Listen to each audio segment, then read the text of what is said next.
లాహిరి మహాశయులు పురాణ పురుషులు ఈ విధంగా తెలియజేయటం జరిగింది. ప్రాణాయామం అనేది అన్ని పుణ్యాల యొక్క సారం. అంతేకాకుండా ప్రాణాయామ చేయటం వల్ల అన్ని రకాలైనటువంటి పాపకర్మలు కూడా నశించిపోతాయి.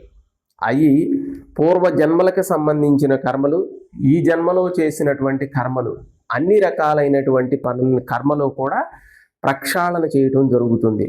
ముఖ్యంగా పుణ్యకర్మ చేస్తున్నాము అంటేనే మనకి పాపకర్మ తొలుగుతుంది అనేటువంటి అర్థం.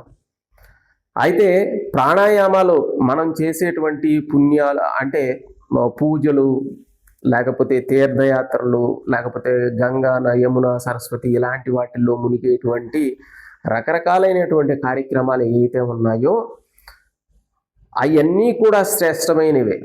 కానీ ప్రాణాయామ అనేది వాటన్నిటికంటే కూడా శ్రేష్టమైనది. దానికి కారణం ఏమిటి అంటే మనకి అంతర్ముఖంలో సబ్కాన్షియస్ మైండ్లో ఉండేటువంటి పాపకర్మలు ఏవైతే ఉన్నాయో అవి మటుకు అలాగే ఉంటాయి.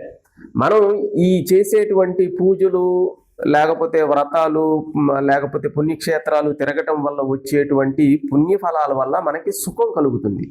కానీ మన లోపల ఉన్నటువంటి బుద్ధి అనేది మారదు.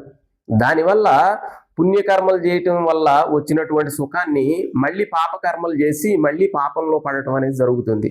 కానీ ప్రాణాయామ చేయటం వల్ల లోపల ట్రాన్స్ఫర్మేషన్ అనేది స్టార్ట్ అవుతుంది.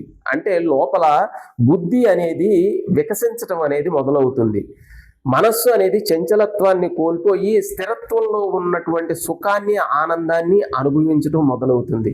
అప్పుడు ఏంటి అంటే మన పాపకర్మలు అన్నీ కూడా పాపకర్మలన్నీ క్షయమవ్వటం, మళ్ళీ కొత్త పాపకర్మలు చేయకుండా ఉండటం, పుణ్యం అనేది ఆర్జించుకోవటం, చిన్నగా మన ముక్తి మార్గం వైపు, ఆనందం వైపు పయనించడం అనేది జరుగుతుంది.